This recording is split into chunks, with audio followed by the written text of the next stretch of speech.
वर्षाच्या पुरवणी मागण्यावर बोलण्यासाठी संधी दिली त्याबद्दल धन्यवाद।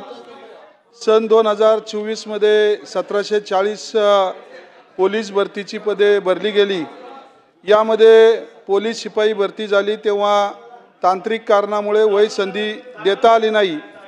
त्यावेळी माननीय मुख्यमंत्री देवेंद्रजी फडणवीस साहेब यांनी सभागृहामध्ये पुढच्या भरतीमध्ये वय संधी देऊ व पोलीस भरती लवकरात लवकर काढण्यात येईल असे सांगितले होते।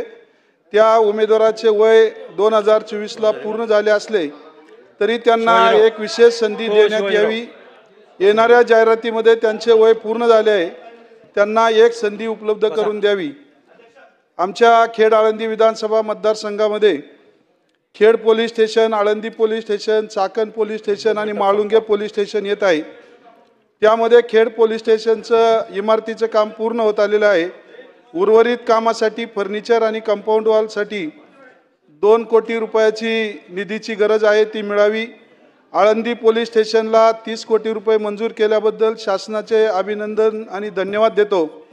चाकण पोलीस स्टेशनला प्रशासकीय कार्यालय बांधकाम करण्यासाठी चाकण नगर परिषद हद्दीतील गट नंबर 2493 लवकरात लवकर मिळावी असा आदेश आपल्या विभागामार्फत या ठिकाणी व्हावा।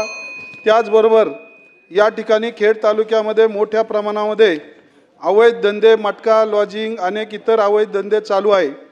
विशेष खेदाची बाब एवढी आहे की आळंदी हे जगद्गुरू संत ज्ञानेश्वर महाराजांचं संजीवन समाधी आहे आणि त्या ठिकाणी सुद्धा असे धंदे चालत असताना शासनाचं लक्ष कोणत्या बाजूने आहे?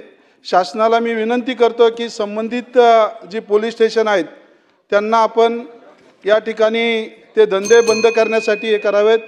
खऱ्या अर्थानं ट्रॅफिकचा मोठ्या प्रमाणामध्ये प्रश्न आहे साहेब, आणि त्या ठिकाणी ट्रॅफिकसाठी टोईंग व्हॅन या ठिकाणी सुरू आहेत।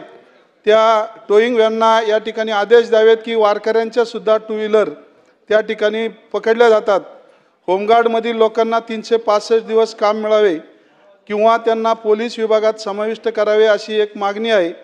आणि त्या माध्यमातून भीमाशंकर भागात अनेक पर्यटक येतात। शिरगाव परिसरात एक पोलीस चौकी व्हावी आणि SEZ जवळ एक चौकी व्हावी हे करतो। फक्त उद्योग याच्यावर एकच मिनिट शेवटचा घ्या आता शेवटचा। खेड आळंदी विधानसभा मतदारसंघातील चाकण MIDC मध्ये पायाभूत सुविधा उपलब्ध नाही आहेत। वारंवार वीज जाणे, वाहतूक कोंडी होऊन अपघाताचे प्रमाण वाढणे, घाणीच्या साम्राज्याने नागरिक धोक्यात आलेले आहेत।